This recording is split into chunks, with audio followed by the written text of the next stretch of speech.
1992년 미국의 유명한 타임지라는 잡지에서 지난 천년을 돌아보면서 우리 인류 역사에 있어서 좀 선한 영향력을 끼친 10사람의 이름을 특별히 발표한 적이 있습니다.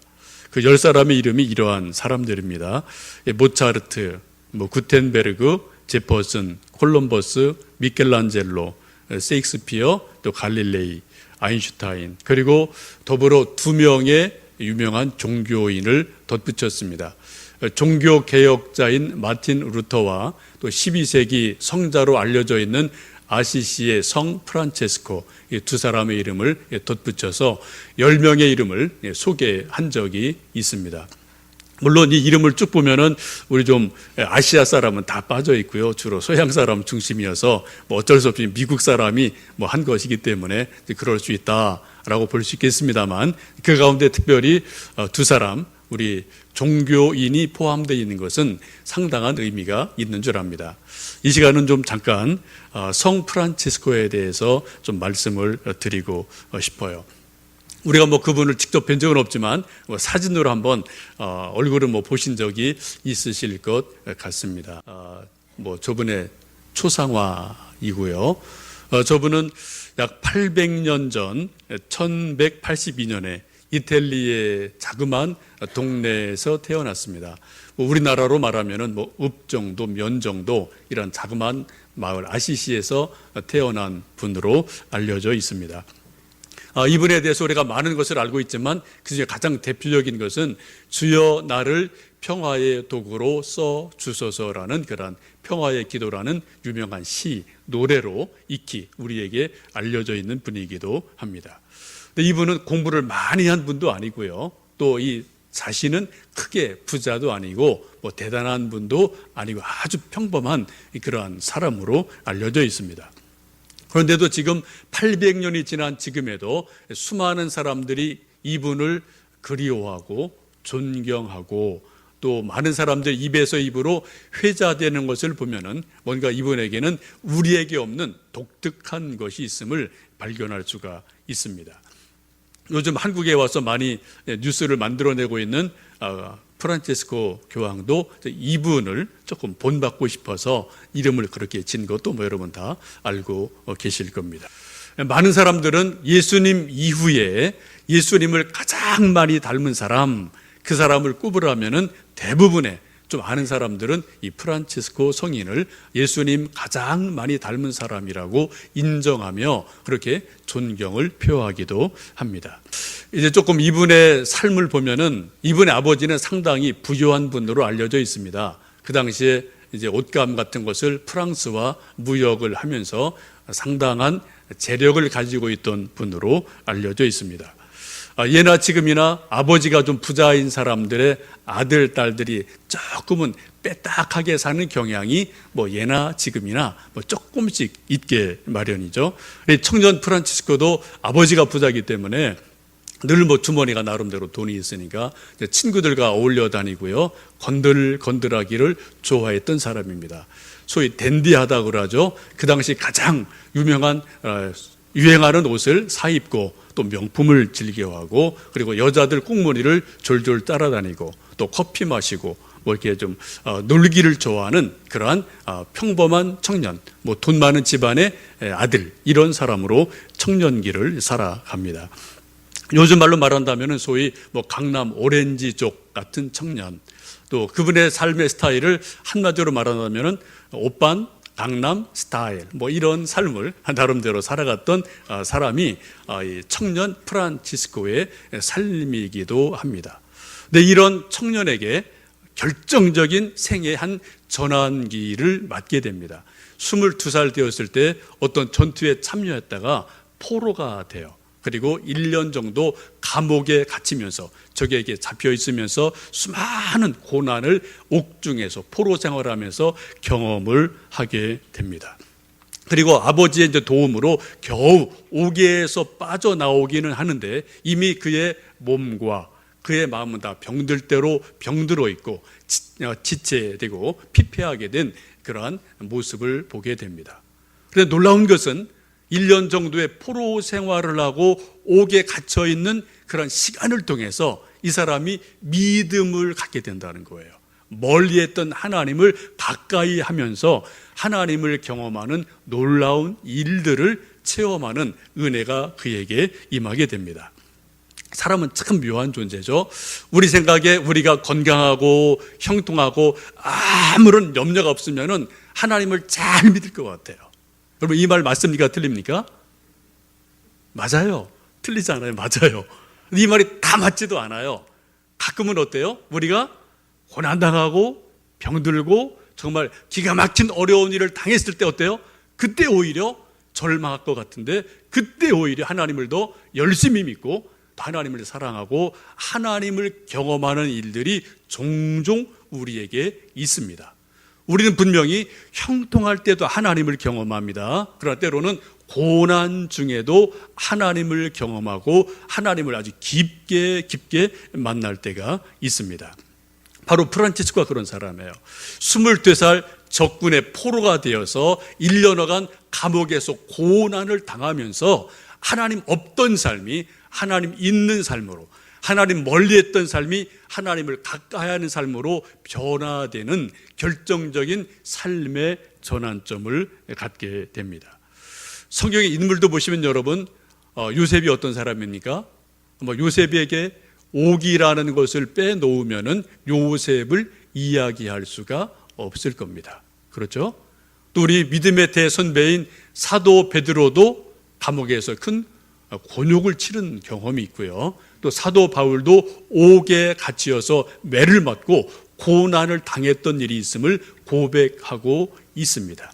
우리 많은 믿음의 선배들이 우리가 피하고 싶었던 감옥, 고난, 매맞음, 어떤 이런 어려운 일을 당하면서 역설적이지만 그 가운데서 하나님을 경험하고 하나님의 살아계심을 느끼는 이러한 일들이 종종 일어나기도 합니다. 우리가 예수님을 열심히 믿고 기도하는 내용의 대부분은 솔직히 저도 그렇습니다. 주님, 저에게 고난이 없게 해주세요. 고난이 이렇게 오다가 이렇게 싹 옆으로 좀 비껴가게 해주세요. 이런 것이 우리의 기도이고 우리의 바람이기도 합니다. 그런데 여러분 가만히 보십시오. 예수님 믿는 사람에게 고난이 있습니까? 없습니까? 믿는 사람에게 고난이 있을 수 있어요. 그죠?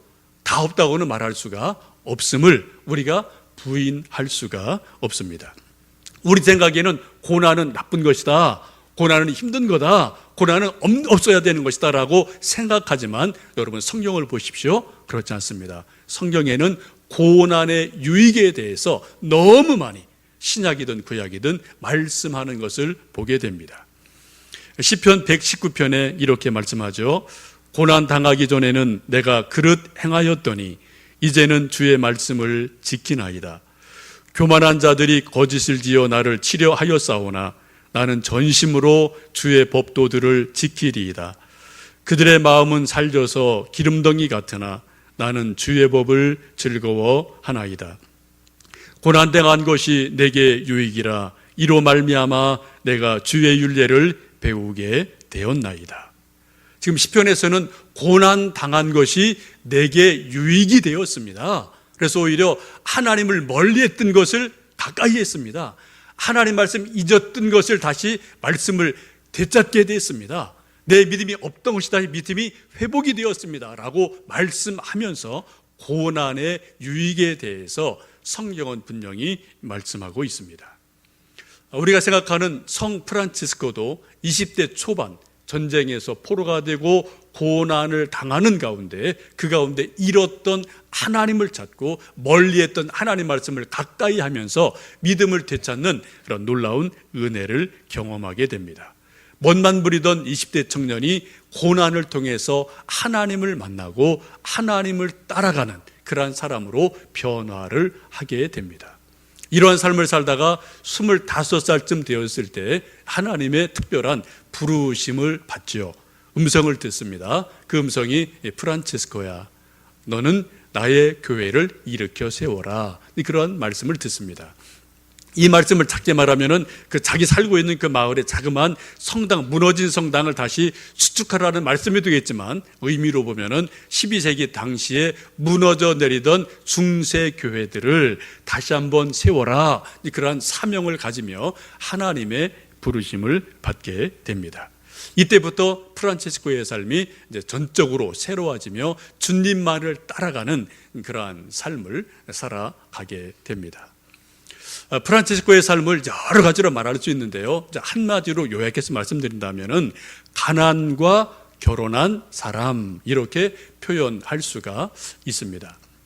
좀 말이 이상하죠? 여자와 결혼해야 정상인데 여인과 결혼하지 않고요, 독신이로 평생 살면서 그는 가난이 자기의 신부다, 그렇게 말하면서 정말 가난을 즐기며 가난과 더불어 살아간 삶이기도 했습니다. 이분에 대한 책이 여러 가지가 있고요. 이제 가장 유명한 책은 보나벤투라라는 분이 쓴 전기가 있고요. 또 한 3, 4년 전에 좀 좋은 책이 하나 나왔는데, 가난한 마음과 결혼한 성자 프란체스코라는 책이 있습니다. 좀 한번 읽어보기를 권하고 싶고요.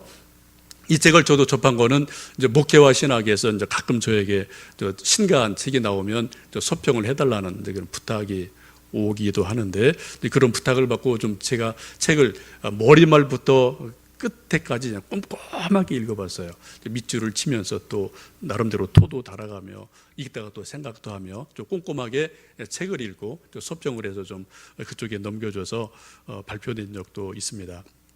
아주 잘쓴 건 아닌데 혹 관심 있는 분들은 저희 블로그에 그걸 이렇게 실어놨으니까 한번 블로그 들어가셔서 좀 책을 읽으시면 더 좋고요. 책 읽기 좀 힘드신 분들은 블로그에 있는 그렇게 요약된 내용도 한번 보시면 조금 도움이 되실 것 같습니다. 어쨌든 성 프란체스코의 삶을 한마디로 말씀드리면 가난과 결혼한 성자다, 그렇게 말씀을 할 수 있겠습니다. 예수님도 산상수훈에서 말씀하셨죠. 심령이 가난한 자는 복이 있나니 뭐가요? 천국이 저들의 것입니다 라고 말씀하셔요. 누가복음에 그대로 말씀을 합니다. 가난한 자는 복이 있나니 천국이 저들의 것이다 라고 말씀하면서, 가난이 다 나쁜 것은 아니다, 오히려 가난한 것이 하나님의 복받는 한 길일 수도 있다라는 것을 주님은 분명히 말씀을 하고 계십니다. 프란체스코는 그런 것을 참으로 예수님 말씀을 온 몸으로 그렇게 살아내려고 애를 썼던 그러한 분으로 보시면 좋겠습니다. 이 성 프란체스코의 삶을 한마디로 말씀드리면, 오늘 로마서 말씀으로 연결한다면은 우는 자와 함께 우는 삶, 또 즐거워하는 자와 함께 즐거워하는 삶을 살아갔던 사람이다 라고 보시면 좋겠습니다.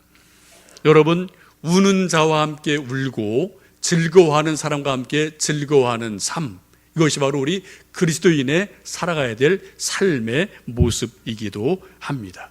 근데 이것이 말처럼 쉽지가 않아요. 우리가 우는 사람 한두 번 위로할 수 있지만 계속 같이 울어주고 눈물 닦아주기도 쉽지 않고요. 또 즐거워하는 사람, 행복해하는 사람과 더불어 정말 진심으로 마음속에서 행복해하고 즐거워해 줄 수 있고 박수 쳐주기가 쉽지 않은 것을 우리 삶 속에서 경험을 합니다.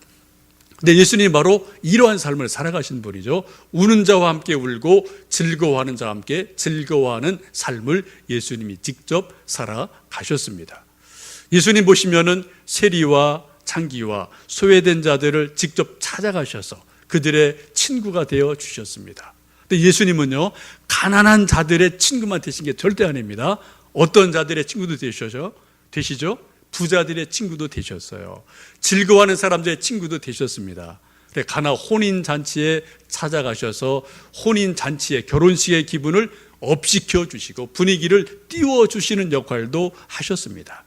포도주가 떨어졌을 때 물로 포도주를 만들어 주시면서 결혼식의 분위기를 더 뜨겁게, 더 즐거운 분위기로 만들어 주셨던 분이 주님이기도 하십니다. 그 주님은 우는 자와 함께 울기도 하시고 즐거워하는 자와 함께 더불어서 정말 즐거워하는 삶을 마음껏 살아가셨던 분이 주님인 것을 봅니다.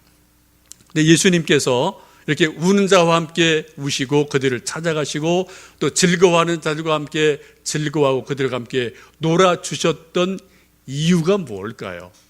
단순하게 인간적으로 그들을 위로해 주거나 또 그들의 기분을 업시켜 주시게 그랬을까요? 저는 그것은 아니라고 생각합니다. 한마디로 말씀드리면 예수님께서 그들과 눈높이를 맞추어 주시기 위해서 우는 자와 함께 울고 즐거워하는 자와 함께 즐거워하는 그러한 삶을 살아가신 줄 압니다. 왜요? 우리 인간은 눈높이를 맞춰주지 않으면 어느 누구도 대화가 통하지 않아요. 감정이 통하지 않습니다. 뭔가 소통이 되지를 않기 때문에 눈높이를 맞춰줄 때 그때 비로소 뭔가 오고 가는 것들이 있기 때문입니다. 그래서 예수님께서 높은 하늘 보좌를 버리시고 이 낮고 낮은 땅에 인간의 몸으로 오신 것도 바로 눈높이를 맞추시기 위한 성육신의 사건임을 저희들이 잘 알고 있습니다. 곧 예수님이 말씀하시고 살아가셨던 눈높이를 맞추어주는 가장 좋은 방법이 뭐냐? 그것이 바로 우는 자와 함께 울고 또 즐거워하는 자와 함께 즐거워하는 삶, 이것이 바로 눈높이를 맞추는 가장 좋은 방법이기도 합니다. 예수님이 그렇게 사셨고 사도 바울이 그렇게 권면하고 있고 우리 예수님을 잘 믿는 사람의 특징도 바로 이러한 삶을 이렇게 살아갈 때 예수님을 잘 믿는 사람이다라고 말할 수 있겠습니다. 여러분, 우는 사람과 함께 실컷 또 마음껏 눈물 흘리며 울어보신 일이 언제 누구와 함께 있으셨는지요? 혹은 또 즐거워하는 사람과 더불어서 정말 내일처럼 즐거워하고 박수치고 축복해주며 신나했던 일이 누구와 언제 어떤 일이 있으셨는지 한번 생각을 해보시면 좋겠습니다. 근데 중요한 것은요, 우는 사람과 더불어 울기 전에 내가 울고 싶을 때가 있어요. 인생은 누구나 다 저도 울고 싶을 때 있고요. 가끔 가슴으로 저도 웁니다. 이런저런 일 때문에 저도 개인으로 울고 또 답답할 때 있어요. 근데 제가 가슴으로 울고 있을 때 그때 제가 울고 있는 제 자신이 누구로부터 위로를 받아야 될까요? 바로 예수님으로부터 위로받는 것을 제가 먼저 경험을 해야 돼요. 제 슬픔과 아픔을 주님께 아뢰고 그런 아픔으로 주님께 나갔을 때 그분이 내 눈물을 보시고 그분이 함께 나를 안아주시고 내 눈물을 닦아주시고 내게 슬픔을 기쁨으로 바꾸어 주시는 것을 경험했을 때 비로소 우리가 그런 경험을 통해서 또 다른 우는 사람들, 눈물 흘리는 사람들을 닦아주고 위로해 줄 수가 있는 줄로 압니다. 여러분, 이 시간 예배를 드리시면서 우리가 말은 하지 않지만 저는 저대로 지금도 울고 싶은 게 한 가지 있어요. 눈물이 제 속에 흘러가는 게 있는데 하여튼 여러분도 뭐 그런 일들이 이런저런 일이 혹 있으실지 모르겠습니다. 그런 일들 여러분들이 위로를 먼저 주님으로서 받으시면 좋겠어요. 이 시간 예배 드리고 찬송 부르고 주님을 생각하는 여러분 속에 주님의 위로가 눈물 닦아주심이 우리의 가슴속에 흐르는 그 아픔들을 주님이 치유하시고 회복하신 일들이 제 속에서 여러분들 속에서 먼저 일어나기를 간절히 축원합니다. 그러한 일이 있을 때 비로소 또 옆에 있는 누군가의 눈물을 닦아줄 수 있고 그들과 더불어 웃을 수 있는 일들이 우리 속에서 주님의 마음으로 일어날 줄로 믿습니다. 근데 이처럼 아파하는 사람과 우는 것 혹은 즐거워하는 사람과 즐거워하는 것은 개인 대 개인도 가능합니다. 근데 어쨌든 집단도 가능하고 한 민족 국가에도 이런 일들이 일어남을 종종 볼 수가 있습니다. 우리 근현대사에서 가장 가슴 아프고 슬펐던 일 중에 하나가 있다면 1895년 10월 8일 서울에서 일어났던 한 참 아픈 사건이 있습니다. 여러분 기억하시죠? 1895년 10월 8일 무슨 일이죠? 소위 을미사변이 일어납니다. 그래서 일본의 공사와 일본의 낭인들, 깡패죠. 이런 사람들에 의해서 우리 조선의 왕비인 명성왕후가 시해를 당하는 큰 아픔을 우리가 경험을 하게 됩니다. 이것 때문에 고종이 울 힘도 없고요. 정말 전전긍긍하며 아주 큰 어려운 시간을, 고통의 시간을 견디게 됩니다. 그때 이 고종이 홀로 울며 고통의 시간을 지낼 때 그 옆에서 그것이 내일인 것처럼 함께 울어주고 눈물을 닦아주고 위로해주고 격려해주고 그 옆에서 함께 친구가 되어줬던 몇몇 분들이 있습니다. 그런 일 때문에 그 위기를 고종이 나름대로 헤쳐나가고 오늘 이만한 또 우리나라가 된 줄로 압니다. 그 고종의 옆에서 정말 그 일이 내일인 것처럼 아파하고 눈물을 흘리고 고통했던 사람이 누구냐? 바로 선교사들이었습니다. 이제 고종이 그 왕비가 이게 시해를 당하고 나니까 이제 궁궐이 완전히 친일파의 이제 손 안에 들어가고 또 일본 사람들이 완전히 독점을 하는 그런 일들이 일어나게 되죠. 그래서 그런 상황에서는 언제 왕이 독살될지 모르는 그런 위기를 갖게 됩니다. 실제로 요 일이 있고 나서 얼마 있다가 이제 아관 파천을 하게 되는데 그때 러시아 공사관에 있으면서 고종 황제가 음독으로 죽을 뻔한 일이 실제로 있었던 건 여러분 아실 겁니다. 기록에 의하면은 우리 고종 황제가 커피를 상당히 좋아하셨던 분으로 알려져 있습니다. 조선 최초의 커피 마니아라고 말할 수 있겠는데, 그래 이분이 늘 커피를 이렇게 즐겨 드시고 또 아들과 더불어 이렇게 커피를 즐겨 드셨습니다. 왕비를 잃고 나서 큰 슬픔에 빠져 있는 고종이 가끔 쓴 커피를 마시면서 정말 쓰디 쓴 마음을 훑어내리며 이렇게 상념에 젖어 있는 고종의 모습을 우리가 충분히 상상할 수가 있습니다. 여러분도 가끔 슬픈 일을 당하든 어떤 울적한 일이 있을 때 혼자 커피숍에 가셔서 쓰디 쓴 커피를 마시면서 인생은 쓰다 이런 것을 커피와 함께 가끔 상념에 잠기기도 하고 이런저런 생각을 여러분 하실 때도 있지 않습니까? 고종 역시 마찬가지였어요. 큰 슬픔을 커피로 달래는 일들이 가끔 종종 있게 되었는데, 그때 이 러시아 공사관에 있으면서 가장 가까이 했던 김흥육이라는 사람이 있는데, 통역관이죠. 이 사람이 전권을 쥐고 하여튼 흔들었던 사람인데, 이 사람이 좀 부정부패 때문에 이제 왕에게 이제 발각이 돼서 귀양을 가게 돼요. 이 사람이 앙심을 품고 고종이 드시는 커피에 독약을 넣습니다. 아편을 잔뜩 넣게 돼요. 근데 고종의 커피 마시는 습관이 늘 그랬대요. 커피를 먼저 마시기 전에 먼저 향을 쭉 코로 이제 향을 맡고 그 다음에 이제 한 모금 두 모금 드셨는데, 이날 커피를 딱 먹기 전에 코로 이렇게 쭉 향을 맡는데 향이 좀 뭔가 다른 거예요. 그래서 이상하다. 그래서 한 모금 마시고 그대로 쓰러지게 되죠. 피를 토하고 이가 그때 18개나 이가 빠졌다. 그런 기록이 있습니다. 그러면 죽다 하여튼 살아나신 거죠. 여러분 커피 들 때 그냥 훌쩍훌쩍 드지 마시고요. 향을 먼저 코로다 드시고 그 다음에 한 모금 드시고 조금 있다 두 번째 모금을 드셔야 될 것 같습니다. 어쨌든 고종이 이처럼 음독으로 시해를 당할 위기들이 얼마든지 있는 그런 상황이었거든요. 이런 상황에서 고종이 밥을 마음 놓고 먹을 수 있겠습니까? 절대 그럴 수 없죠. 이때 고종에게 수라상을 차려드린 분이 언더우드 선교사의 부인이셨습니다. 그래서 자기 집에서 직접 음식을 만들어서 그릇에 담고 봉인을 해서 도장을 찍고 그것을 전달을 하면은 이제 또 지키고 있던 선교사들이 직접 봉인을 확인하고 음식물을 열고 음식을 확인하고 그때 비로소 왕에게 드리면 그 음식을 고종이 드시고 그리고 건강을 지키셨습니다. 또 밤마다 무슨 일이 있을지 모르니까 자기 신하도 믿을 수가 없는 상황이잖아요.